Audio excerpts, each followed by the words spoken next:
भारतातील विविध प्रदेशानुसार तेथील संस्कृती आणि परंपरेनुसार वस्त्र परिधान केले जातात. महाराष्ट्रामध्ये महाराष्ट्राची महावस्त्र असलेली पैठणी जगप्रसिद्ध आहे. एक प्रकारे महिलांचं सौंदर्य वाढवण्यासाठी आणि महिलांमध्ये भुरळ असलेली ही पैठणी बनते कशी आणि तिचा इतिहास काय ते आपण आज जाणून घेणार आहोत.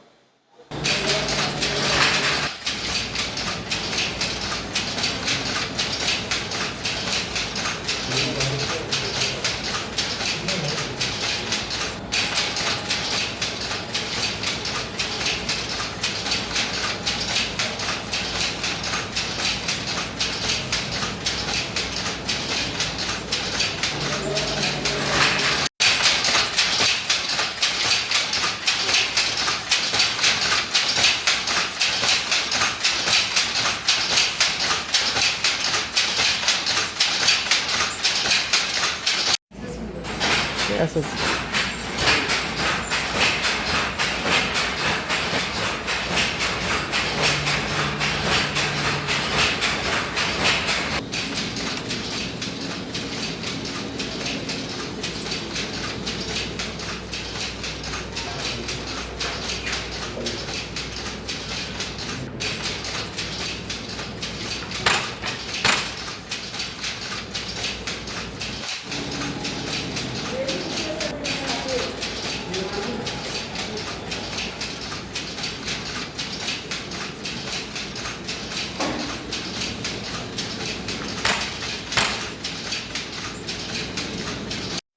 तुम्ही एक कामगार आहात, पैठणी तयार करतायत. किती पैठणी कशा प्रकारे केल्या जाते आणि किती कालावधी लागतो ते तयार करायला? मी सध्या ब्रॉकेट पैठणी तयार करते. ब्रॉकेट पैठणीला साधारणतः 2-2.5 डिझाईननुसार वेळ लागतो. 2.5 ते 3 महिने वेळ लागतो. हे सगळं पूर्णतः हाताने विणले जाते, त्याच्यामुळे हिला जास्तीत जास्त कालावधी लागतो. किचकट असते का बनवायला पैठणी? असं म्हटलं जातं की पैठणी बनवायला खूप किचकट आहे.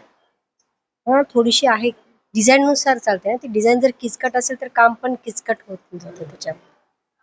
अवघड आहे का बनवायला, का सोपी असते? ज्याला इंटरेस्ट असतो त्याला सोपीच वाटणार आहे ती साडी. पैठणी हे एक पारंपरिक वस्त्र आहे. हे प्रत्येक महिलेला असं वाटत असतं की हे आपल्या इथे असावं, आपल्याकडे एकतरी पैठणी असावी. तर आपल्या इथे ज्या पैठणी बनतात त्या मार्केट ट्रेंडनुसार बनतात. कलर असेल किंवा त्याची मोटिव्स असतील, हे सगळं आपलं मार्केट ट्रेंडनुसारच तयार होतात.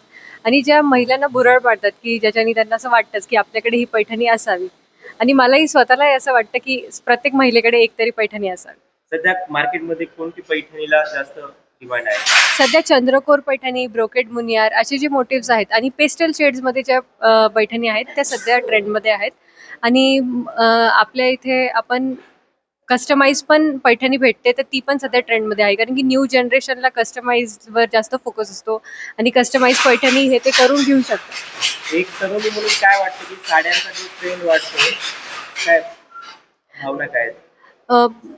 पहिले तर असं होतं की ट्रेंडमध्ये लोकांना वाटायचं की आपण वेस्टर्न कल्चरला फॉलो केलं पाहिजे. पण आजकाल तर असं आहे की पैठणी म्हणजे पैठणी असावी किंवा कोणत्याही प्रकारची साडी ही म्हणजे मुलींना असं वाटतं की आपल्याकडे असावी. कारण की त्याच्याने जे इंडियन लुक येतं ते खूप गरजेचं वाटायला लागतं.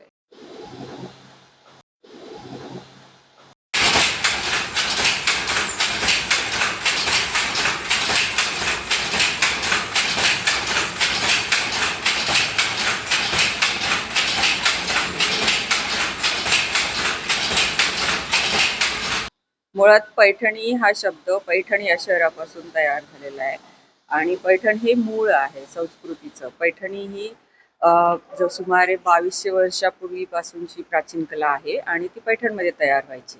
आत्ता त्याला साधारणतः हे स्वरूप आहे की ती येवल्यामध्ये तयार होते. येवल्याची पैठणी प्रसिद्ध आहे, परंतु त्याचा संस्कृतीचा जो मूळ वारसा आहे तो पैठणचा आहे.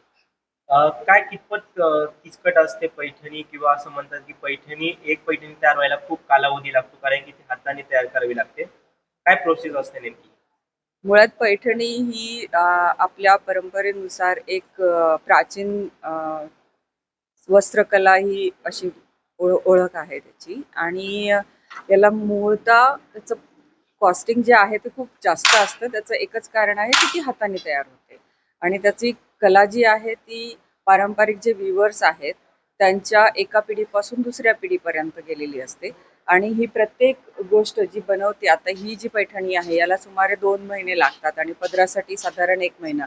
त्यामुळे मुनिया बॉर्डर आहे किंवा मोरबांगडी असे वेगवेगळे प्रकार आहेत पैठणीमध्ये. मुळात हे काम इतकं बारीक आहे, तर तुम्ही 1 मिनिट जरी बघितलं तरी एक धागा एका बाजूपासून दुसऱ्या बाजूपर्यंत जायला सुद्धा 4 सेकंद लागतात, 4 ते 5 सेकंद लागतात. तर प्रत्येक गोष्ट तयार होताना जो वेळ लागतो त्याच्यानुसार त्याची क्वालिटी आणि त्याच्यात होणारं काम याच्यानुसार त्याची किंमत ठरवली जाते. त्यामुळे पैठणी थोडी महाग असते. तुम्ही आता म्हटल्यात काही प्रमाणात डुप्लिकेट सुद्धा पैठणी मार्केटमध्ये येत आहेत. मग ग्राहकांनी डुप्लिकेट पैठणी आणि हाताने तयार केलेली पैठणी याच्यामध्ये फरक कसा समजून घ्यावा? म्हणजे difference मुळात काय आहे? आपली ही जी संस्कृती आहे ती इतक्या वर्षांपासून, हजारो वर्षांपासून आपल्यापर्यंत आली. याचं कारण आहे एका पिढीपासून दुसऱ्या पिढीपर्यंत ती कला गेली. पण आता असं होतंय की प्रत्येक दुकानामध्ये एक डुप्लिकेट पैठणीचं मार्केट तयार झालेलं आहे किंवा घेणारे सुद्धा लोकांना कळत नाही की ते आपण कोणती पैठणी विकत घेतोय. तर ओरिजिनल पैठणी आणि डुप्लिकेट पैठणी समजण्यासाठी एक साधी ट्रिक आहे. जी पैठणी आपण उलटी करून पाहिली तर त्याच्या मागे जर का धागे ॲज इट इज जसे वरच्या बाजूला असतात तसे दिसले तर ती ओरिजिनल असते. आणि डुप्लिकेटमध्ये तो धागा कंटिन्युअस असा पुढे जातो, त्यामुळे ती मशीनवरती तयार झालेली असते. तर ही साधी गोष्ट आहे जी तुम्हाला जर ओळखायची असेल तर तुम्ही फक्त साडीची उलटी बाजू वरती करून बघा. त्याच्यानंतर तुमच्या लगेच लक्षात येईल की ती साधी पैठणी जी आहे ती ओरिजिनल आहे की डुप्लिकेट आहे. सध्या पैठणीला घेण्यात कल दिसतोय. मार्केटमध्ये आहे का पैठणी घेण्यात कल आहे का महिलांचा? महिलांचा कल आहे, परंतु आता ज्या कॉस्टमध्ये पैठण्या मिळत आहेत किंवा अक्षरशः 2-3 हजारापासून पैठणी असं म्हटलं जातं. परंतु पैठणी ही त्याच साडीला म्हटलं जाईल जी हाताने बनलेली आहे. ती आपली संस्कृती आहे. त्यामुळे मशीनवर बनलेल्या साड्या इतर साड्यांप्रमाणेच बनतात. त्यामुळे त्याच्यात काही नाविन्य नसतं. फक्त ह्याच्यावरती मोर आहे किंवा पोपट आहे म्हणून आपण पैठणीमध्ये मशीनवरती बनवून सुद्धा मोरपोपट टाकले म्हणजे पैठणी होत नसते. त्यामुळे पैठणी मागे एक मोठा इतिहास आहे, कला आहे आणि व्ह्यूअर्सची साधना आहे.